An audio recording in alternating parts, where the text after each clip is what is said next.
Welcome, everybody. My name is Dr. Alexina Mehta, and I am delighted to welcome you all into the Infinite Gathering. We are hosting an integrative health and mindfulness conference, and our theme, which is very appropriate for this time that we live in today, is Awakening the Inner Healer. And I am so honored to be joined by Dr. Thupten Jinpa. And welcome, Jinpa. Thank you. Thank you for inviting me to be part of this conversation and on your platform. Thank you. Thank you, Alexina. We are so happy that we have an opportunity to learn from you today. And let me introduce Jinpa. He has a most impressive bio.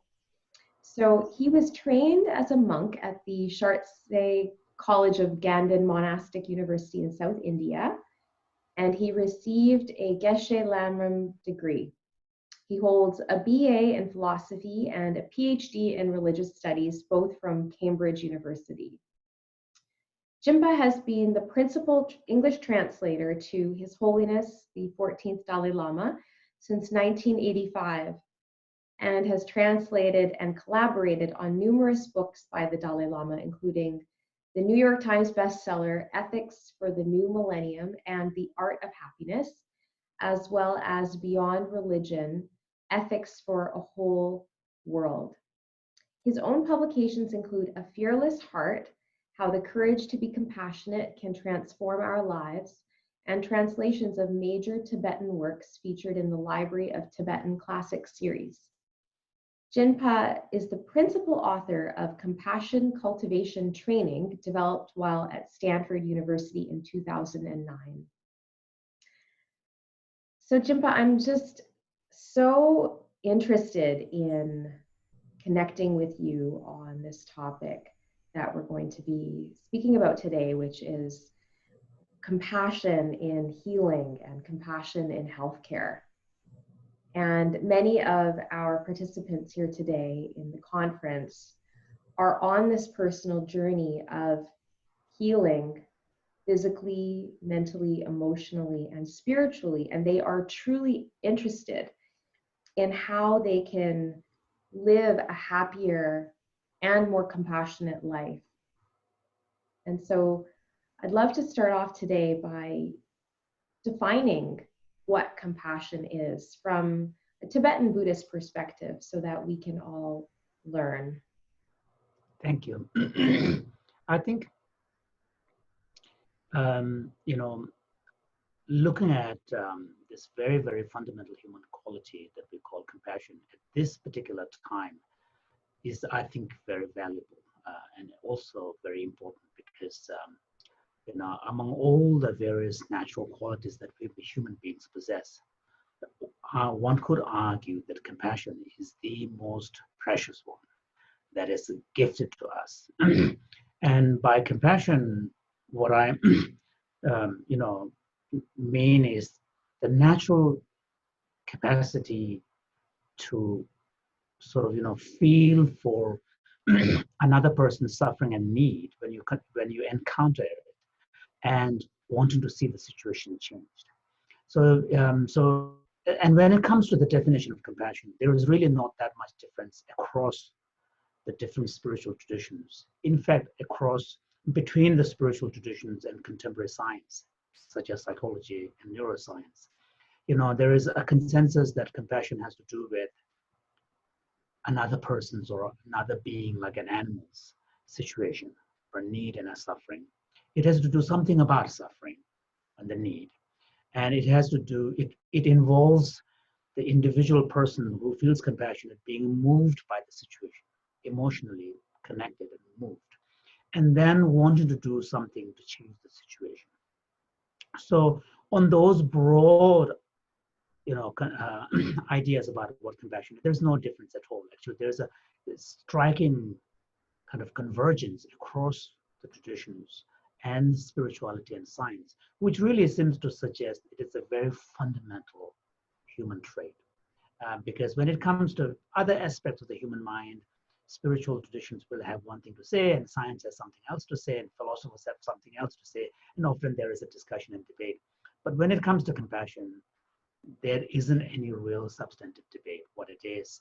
Now, the big debate that was there was on the part of the evolutionary scientists. For a long time, there was a suspicion on whether or not there can be a genuine, other regarding, other orienting, emotions like compassion and altruism, because and that skepticism was really coming from a kind of a philosophical ideology, which really makes the case that ultimate explanation of human behavior must be found in the pursuit of self-interest.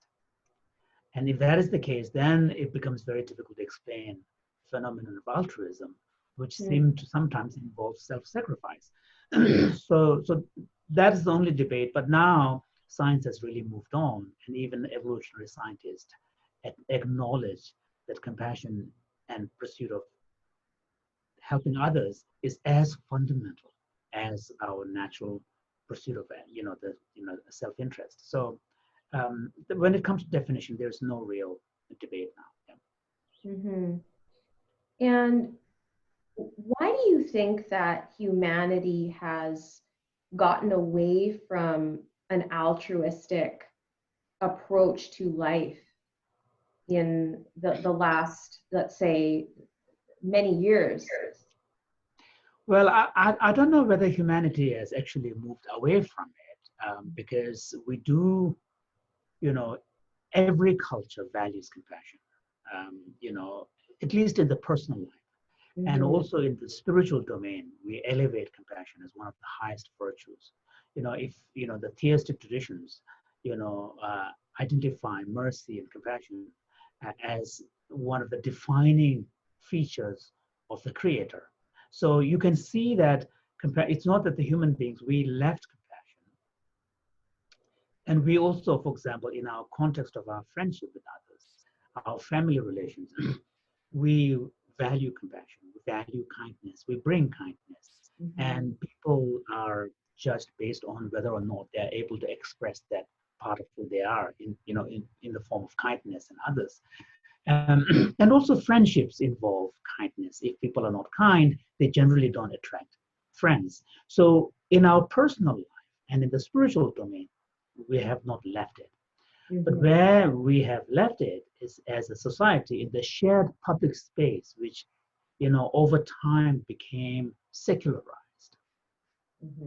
So in those public spaces, and which includes also the public sectors, including such as healthcare, that was one of the alarming part of contemporary approach to the healthcare, where efficiency and technicality was prized above, fundamental human quality of kindness, which should be the spring well of healing, social healing. So it's in the public space, and also, for example, like economic policies or policies that are governing societal structure. In these kind of areas, we have, and also when we talk about laws and stuff, we bring issues of fairness, justice, and so on, but not so much kindness and compassion. So I think and part of that probably has to do with the evolutionary scientists' skepticism about whether something like compassion and altruism is real. Whether it is just a religion's way of constraining, basic human nature. So, so it's in the public space, and fortunately now there is a kind of a pushback and a reawakening of the need for compassion and kindness in that public domain as public space as well. Yeah. Yes, that brings up a very good point, that bringing the compassion into the public domain, centralizing it, being a spring well for healing. If we can focus our healthcare system from that is the central point from which all healthcare protocols and practices come from, then perhaps we can move towards the direction of the healing that each one of us is capable of achieving internally. Definitely. I mean, one of the things is that, increasingly, even science shows there is a very important role for the individual patient's mind and mental state and attitude and emotions in the process of healing. Mm-hmm. So because until recently there was a very mechanistic approach to health, and human body was seen more like a machine, and then when something goes wrong you fix that part and you kind of service it. There was a very mechanistic approach to dealing with health issues. It was very kind of materialistic kind of paradigm. But now there is a much more sophisticated understanding that actually patients' own mind and attitude and state of mind and emotion, mental well-being really plays a big role in the process of healing. And a lot of that study is really coming from the treatment of cancer, and where the state of mind matters a lot. And now they are also within the healthcare community. For example, recently there was a book that came out, authored by two doctors from the Cooper University Hospital, called Compassionomics, and it's a powerful book that makes the case why compassion matters in the context of healthcare, profession. And what is powerful about that book is actually this book, right from the beginning, says that their job is not so much to tell the reader how to do it, but really more about why we need compassion. Because how to do it is another question, but why we need it. And then they documented, did a meta review of hundreds of research papers on various attempts at bringing compassion-based intervention in the healthcare setting. And they systematically listed, especially from the patient's perspective, on the benefits, including measurable physiological benefits, when the healthcare provider is able to show some kindness. And those are amazing. I mean, like impact on the cortisol level, healing of trauma, blood pressure, prevention of heart attack, depression. The list goes on. And all of these are not just purely psychological phenomena. These are measurable, kind of physiological outcomes. So clearly, and all of us who have had the experience of being at the receiving end of medical treatment, we know, in those moments, in any healthcare professional, doctors, nurses, nurse assistants, and healthcare, hospital administrators, anyone who showed some human emotion, some connection, some empathy, we remember it. We feel assured. We feel comforted. So from the recipient's point of view, the power of compassion as part of the healing is indisputable. Now the question is compassion an important part of the physicians, the care providers themselves? And there, I think there is now a lot of work that is happening. One of which is, burnout is a major crisis across the healthcare profession, especially among the doctors, and in the States in particular. And there's quite a lot of research now on trying to understand what are the sources of burnout. 3 key factors are identified. One is emotional exhaustion, so that makes sense. Second is called depersonalization. And depersonalization really means, in order to protect yourself from excessive exposure to someone's pain and empathic response, you learn a sort of a self-protection mechanism by switching off and turning the patient into a number. Yet another patient kind of thing, So even though it may work for a while, but depersonalization turns out to be a very unhealthy way of dealing with these, encounters with acute suffering. So because it involves suppression of your natural emotional response. And then the third factor is sort of a powerlessness, because a lot of the doctors feel they're caught in a system which doesn't move, electronic record keeping, and there's a huge amount of things that they need to do, and they feel that they are kind of powerless. They can't do much. But the depersonalization, the most powerful antidote against that is to really embrace empathy and find compassion, because and here I think there is something that we can learn from the contemplative tradition. The contemplative research and tradition shows that there is a distinction between empathy and compassion. Empathy involves primarily emotional response to a situation of someone's need and suffering. And you are resonating with that person who's in pain, feeling with and feeling for. But compassion is another level where the empathy plus wanting to do something about it. So in compassion, the focus now shifts from problem and the need to also solution and action. And there are important research that has been done by people like Tanya Singer and her team, which shows that even in the brain, empathy and compassion actually differs. Empathy arises and pain centers of the brain becomes very active, which makes sense because you are resonating.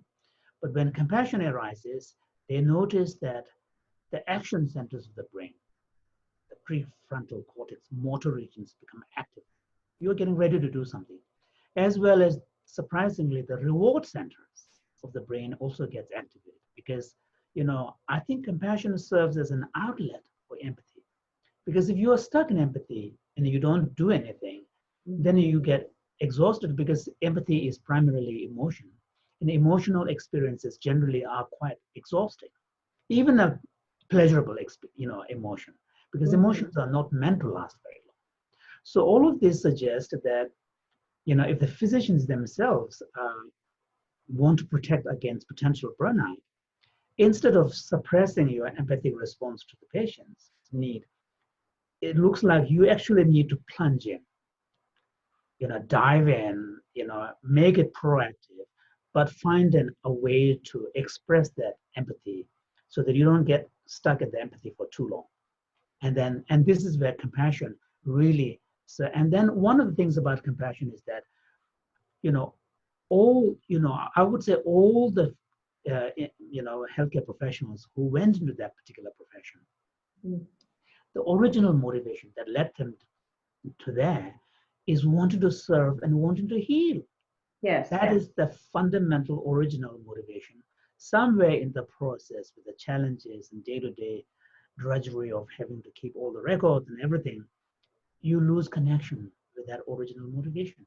Now, embracing compassion allows the healthcare professionals to reconnect with that original motivation.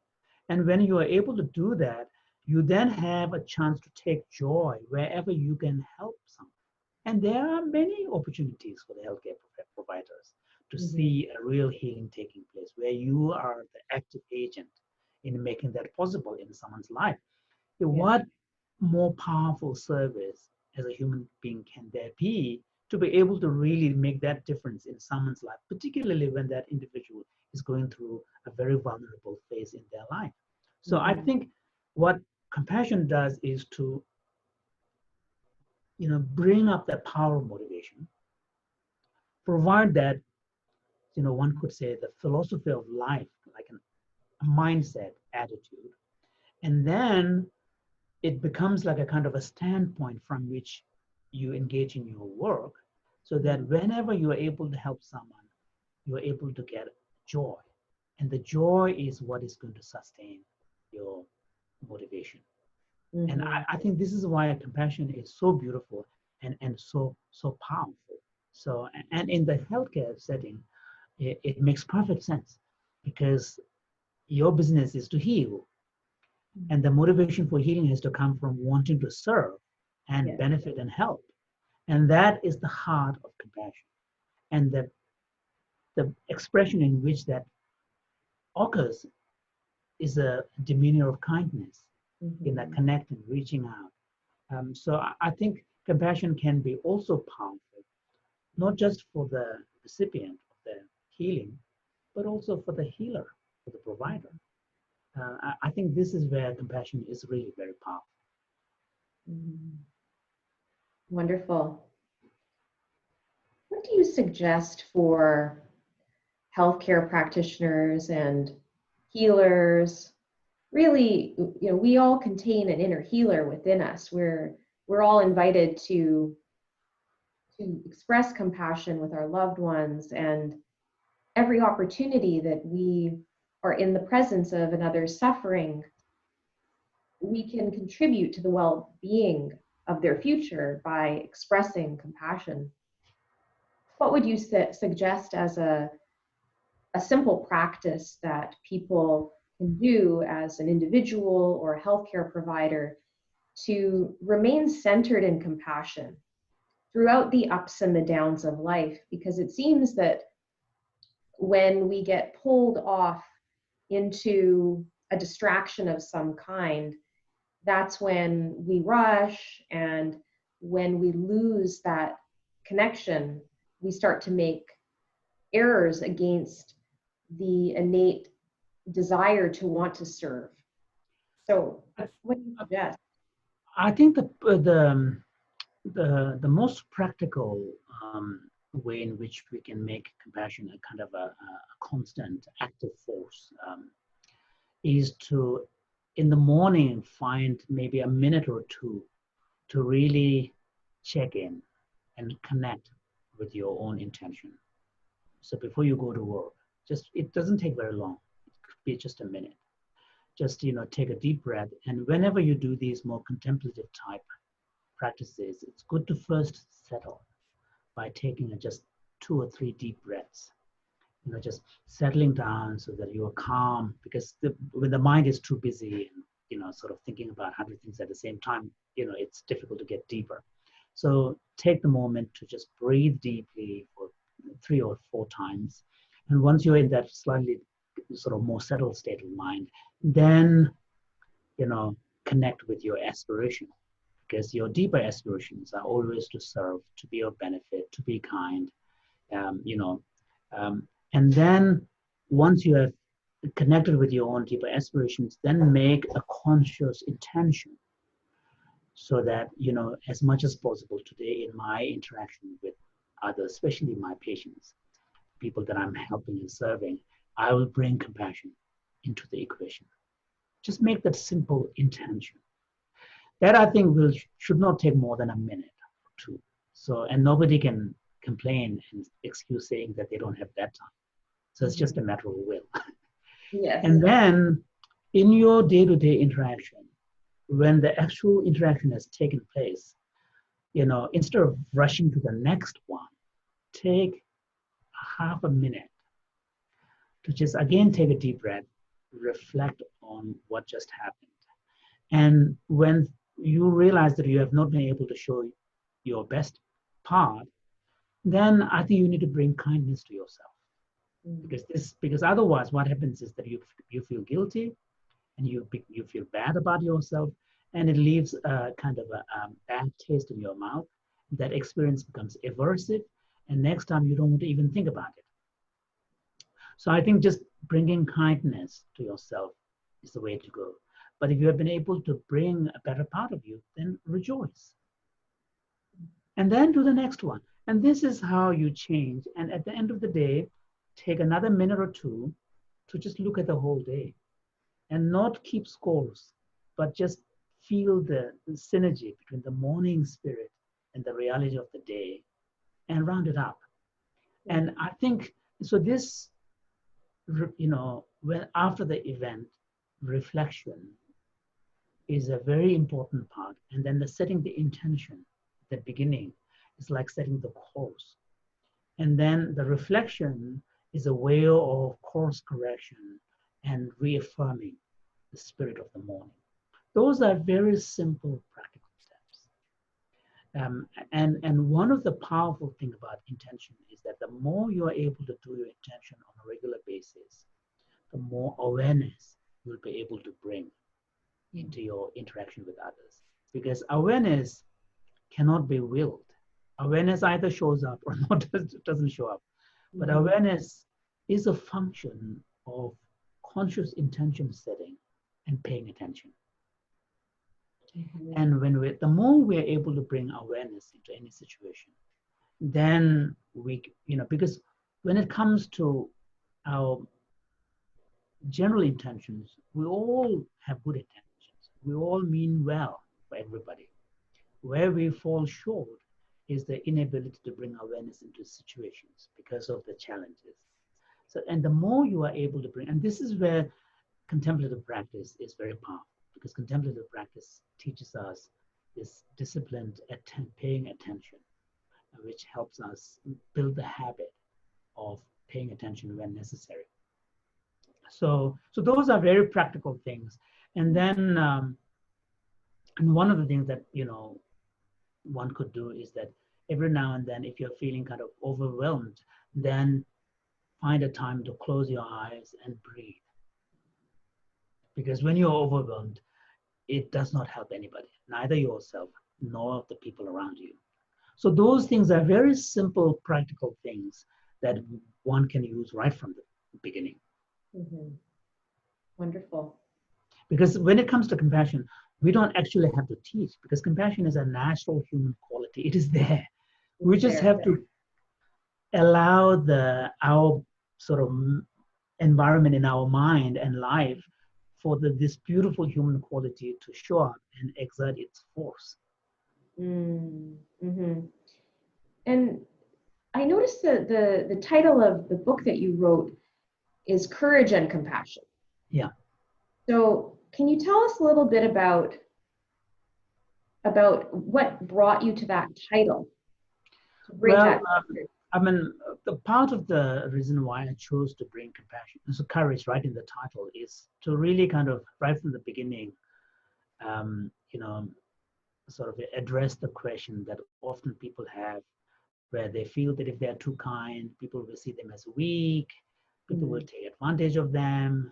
Compassion is softly softy, So I wanted to just address that question right from the beginning, because I believe that to bring compassion into a situation actually requires courage, because the opposite of compassion, like anger, judgments, are actually quite easy.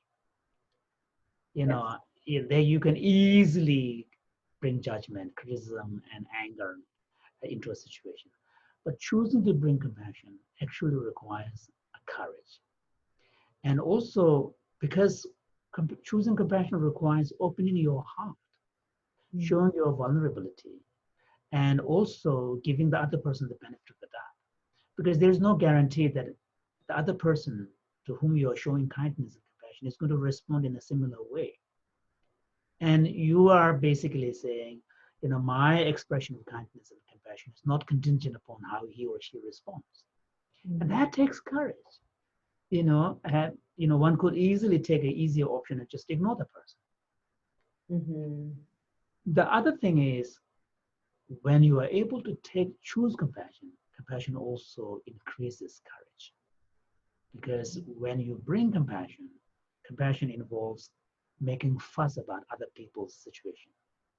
And when you create room for other people's situation in your mind and heart, you develop a more resilient, mindset, so that in that, space, you are in a much stronger position to deal with your own personal problem as well, because you see your problem in a proportionate way. Whereas when we are too excessively self-focused, any problem that we experience in our life becomes huge.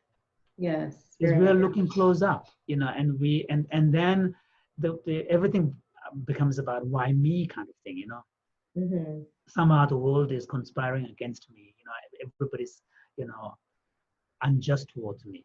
Whereas if you bring compassion, you are allowing space for others, and that promotes courage as well. I mean, if you look at individuals like His Holiness the Dalai Lama or Archbishop Desmond Tutu, they are truly courageous individuals. They and the mark of that courage really manifests in the form of the way in which they have this very deep-seated sense of ease, natural ease in their personality. Wherever they are, it doesn't really matter whether they're home, they're traveling in another context. There is this deep-seated sense of ease.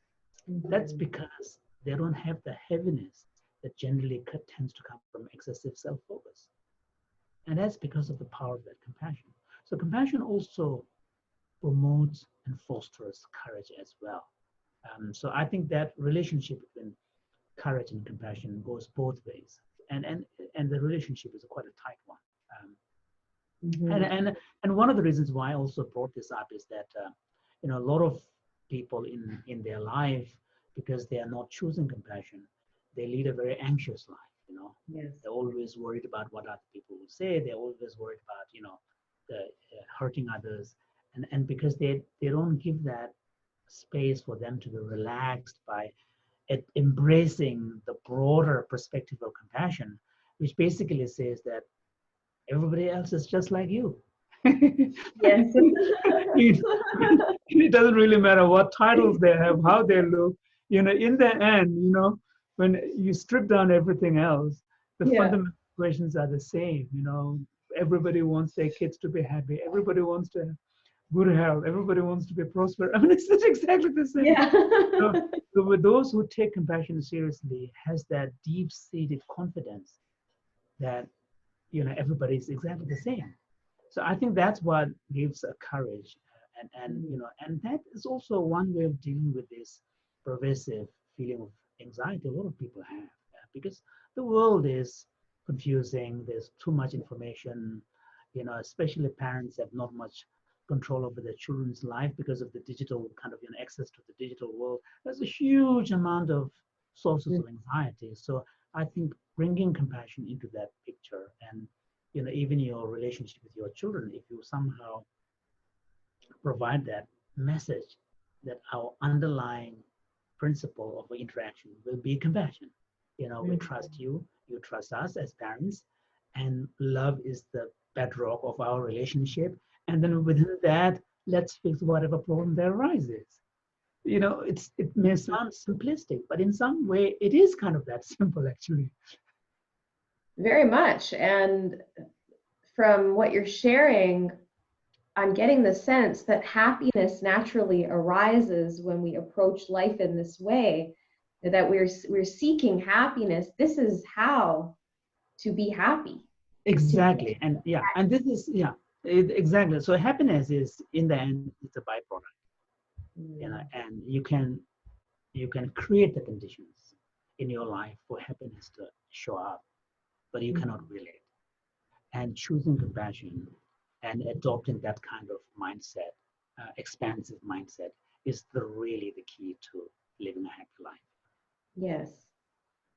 And tell us a little bit about your upbringing in your studies at the monastery when you were studying compassion and what that was like for you as a young man and as a student. Well, in the monastery, of course, the monastery that I was a member of is an academic monastery, but because it's a Buddhist academic monastery, compassion is very explicitly a central value in the monastery. But on a practical level, the way in which the Tibetan monasteries actually work is because even though some of these monasteries are massive, the monasteries have created kind of a mini family structures within the monastery. So you have a lot of young monks, and under senior monks, there will be 3 or 4 young monks living as a family unit. And each of these senior monks are like the parental figure, whose job is not so much to educate them, because the education is provided by other scholars and classes and teachers, but that senior teacher's role is a bit like tutor's role in a kind of a Cambridge-Oxford system, where this senior teacher is responsible for the emotional and material needs uh, of the young monks. And that way, and you formed a kind of a sibling type relationship with your peers who are part of that small unit, and you remain very, even after, many years. For example, many Tibetan monks do leave the monastery because the membership is very large. But even those who are no longer monks will always maintain that relationship with the senior tutor until his death. And within the member of that household, they're called Shastan Chipa, and then the teach, so that relationship is really beautiful. And I think that's probably one way in which the compassion and kindness is really reinforced in a practical way. Mm. And of course, there are meditations and all the rest, but in the end, something like compassion, it has to be demonstrated in action, because compassion, talking about compassion, is not going to have any impact. It has to No. be shown. It has to be lived. And in Mm. the monastery, the way in which this happens is this family structure that is there. And for me, even though I lost my mother at a very early age when I was 9, Mm. and because I was the first generation of children after the Tibetans came into exile in India, and the Tibetan parents had to work, on road construction camps, so there was no opportunity for real family life. So I was put into a boarding school at the age of 4, and then, so even though I did not really have a conventional family, loving family life, Mm. because even in those schools there were quite a lot of monastic teachers who were bringing their own personal experience of having grown up in a monastery to the school setting. My childhood memories of, it's I remember them with fondness. Mm. It's not, I don't think I don't have a memory of being starved of love and Mhm. kindness. So I think this is what makes the Tibetan kind of community experience very powerful. Mhm. And we can use that as an example in a way and extrapolate that to the importance of community within healthcare, Yeah, among practitioners and tutors and peers, mentors, and especially nowadays where isolation is something that is in the air. yes, We're hearing about it a lot. And I think that's one of my concerns is how do we remind all of our caregivers that to continue to reach out and to maintain this sense of community and belonging for yeah, their well-being. yeah. I think one thing that is important for everybody is, particularly in this kind of pandemic period, is that at the beginning, because it was such a universal phenomenon, which our generation, in our memory, this is the first time we have actually experienced it. Mhm. 9/11 was a epoch-making event in the U.S., but it was very confined to U.S. But we are too young to remember anything about the Second World War. So this is really the first major, worldwide global phenomenon where every part of the world was affected in a Yes. powerful way.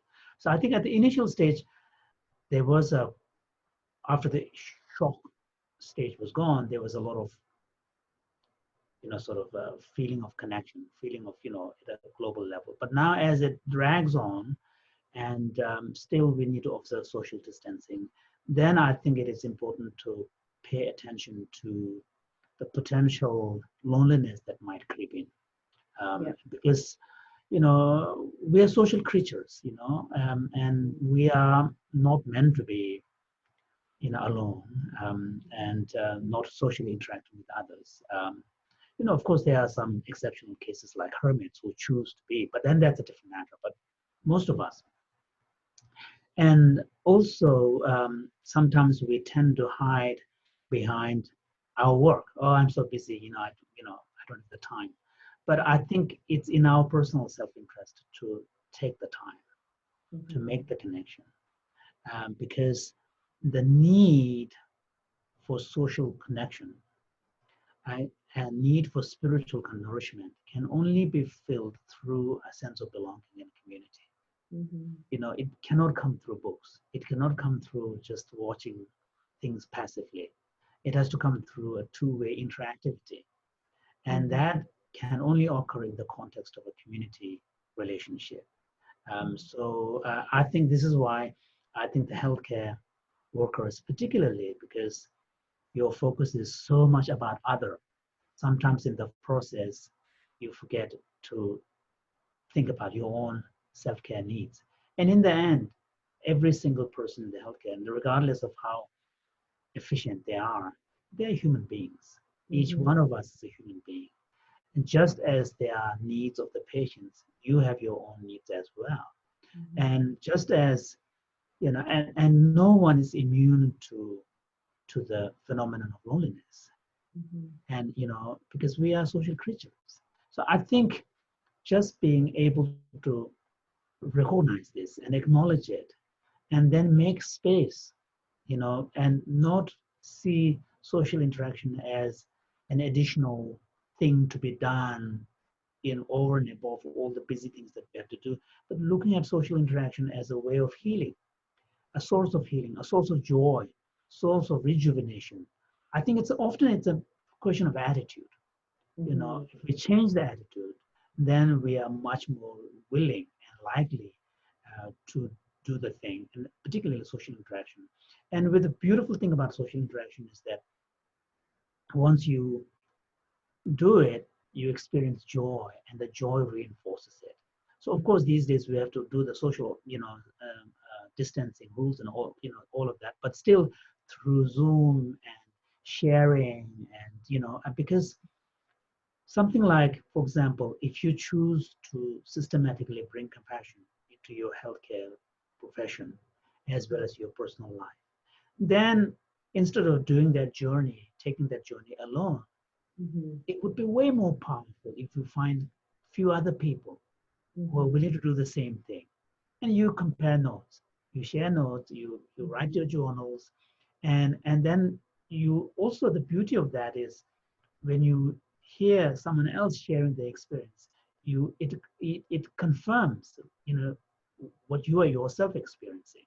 And then the journey can be, this is why in the Buddhist tradition, one of the three sources of refuge, in addition to the Buddha as a teacher and Dharma as the actual healing, is the Sangha, the community.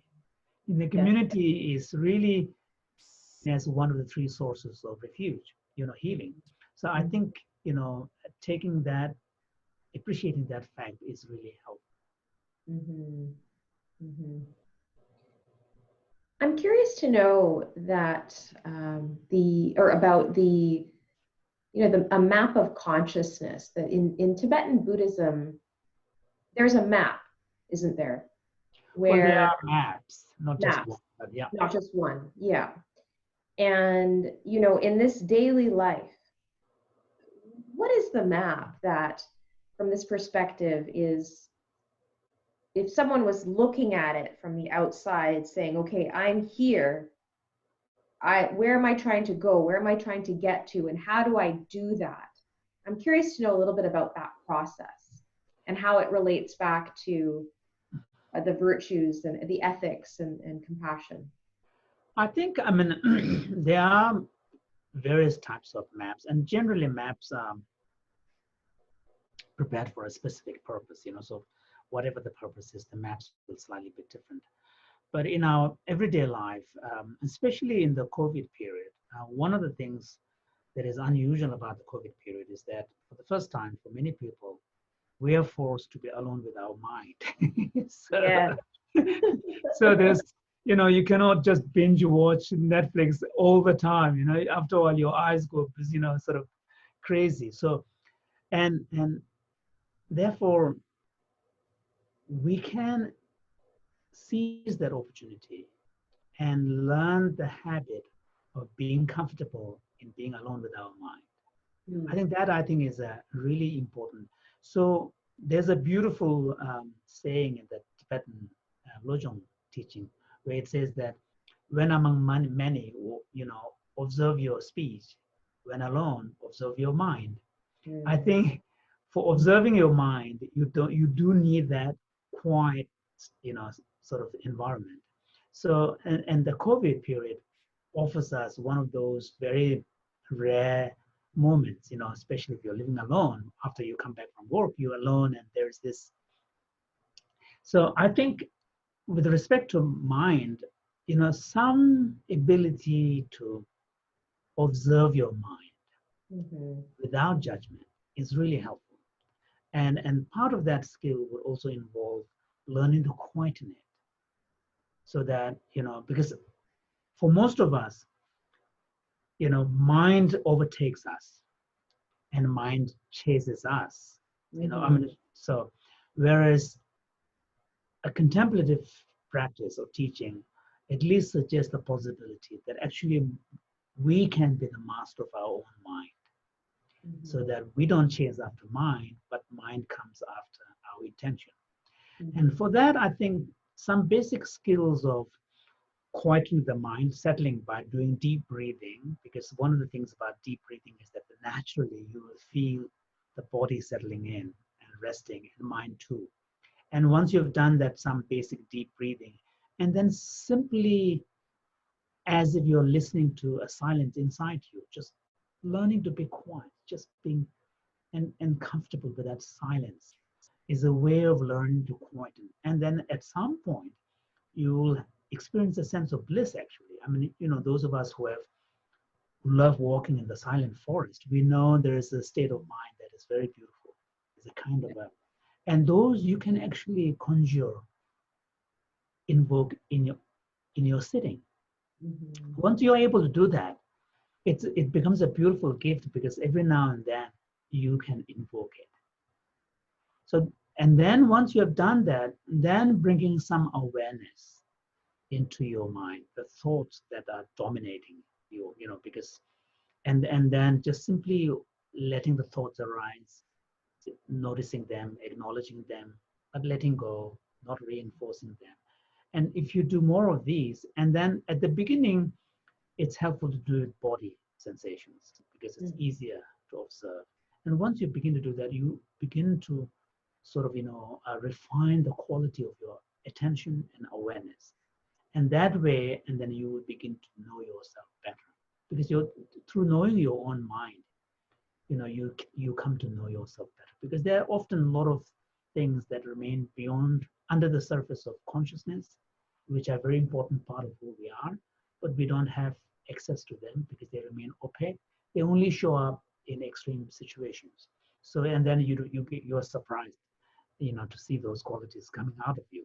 So I think, and so here I think instead of looking for a kind of a map per se, it's more helpful to sort of approach it in this, kind of very simple way of just, so just watch and wait to see what shows up.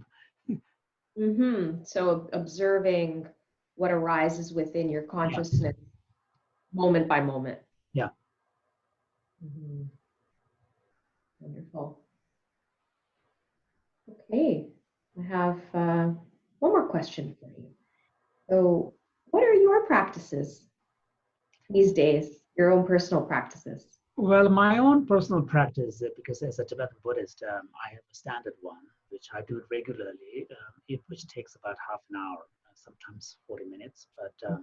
And then once in a while, I'll do a more extended one. But the regular ones is a very straightforward. For example, I start with deep breathing, settling the mind, quieting the mind, and then I sort of, do the um, no, Manjushri sadhana, which is the Buddha of wisdom. Mm-hmm. And then after that, I, do the taking refuge in the three jewels, Buddha, Dharma, and Sangha, and reaffirmation of my bodhicitta intention. Mm-hmm. And then the four immeasurables, which is a sort of a chanting of, the 4 lines 3 times. And then I do a Guru Yoga practice, which takes about 10 minutes based on Tsongkhapa, and then his mantra. And then after that, then I do a compassion practice. And then I end with, uh, there's a mind training text called 8 Verses of Training the Mind. So I just chant it. And then I end with a verse on bodhicitta. So that's my daily practice and finishes within half an hour. Yeah. Beautiful. I'm reminded by a ritual that I believe I attended in 2012, the Lamrim at Gaddon, Yes, Chartres, yes, those yes, yes. teachings. And it was an amazing event. It was, I think it was about 7 or 8 days. I believe you were there. I was not there. Yeah, Oh, I you wasn't weren't there. Okay. there. So that was the Lamrim. And We did the ritual was on cultivating bodhicitta, Ah, okay, yes, yes, and I loved it. yes. It was one of the most heartwarming ceremonies I've ever attended. And wondering if you could talk a little bit about that. I found it so powerful. Well, this is part of the Lamrim teachings. At the end, at the conclusion of the Lamrim teaching, there is a formal ceremony of generating bodhicitta. And it's a ritualized ceremony where actually you go through the process of the teacher sitting on a throne, leading you through certain preliminary practices. And at some point, you kneel on your knees and then repeat after him the phrases for generating bodhicitta, which is really kind of preceded by generating universal compassion for all beings, and then generating the wish to attain Buddhahood for the benefit of all beings. And then, and generally, I don't know whether His Holiness did that in Ganden, but it also ends with a beautiful chanting of um, a passage from Maitreya prayer, which says that if I do not become enlightened during this period of Buddha Shakyamuni, may I be reborn among the attendants, first attendants, when Maitreya Buddha, the future Buddha, will appear in the world. It's a beautiful ceremony. I remember as a kid, being moved to tears.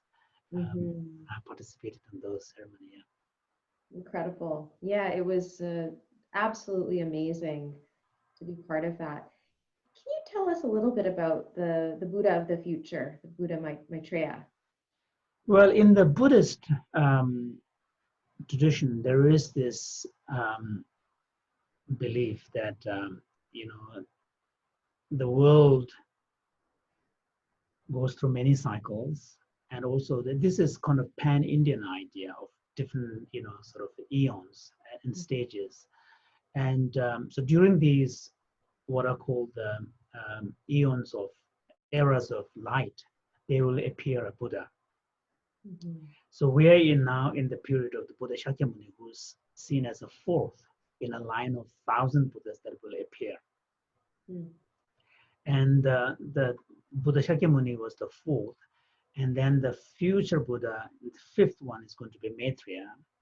And that's why Maitreya's statue typically depicts him not sitting cross-legged, but sitting in a Western style on a throne, ready to get up. So that's a sort of an indication of the Maitreya, getting ready to, sort of come to the world. And so, and this is the future Buddha. And in the Tibetan tradition, as well as in many other traditions, but particularly in Tibetan tradition, the veneration of the future Buddha Maitreya is a very important part of the religious practice. And partly because the future Buddha Maitreya is also associated with loving kindness. It's a Maitri is the Sanskrit word for metta. And the loving kindness practices are also associated with him. So the combination of being the future Buddha as well as sort of being the key Buddha figure associated with loving kindness is what makes him having a special focus in the Tibetan tradition. So you would have seen large Maitreya statues in the Tibetan temples in South India. Yeah. Yes. Wonderful. Thank you so much. Great.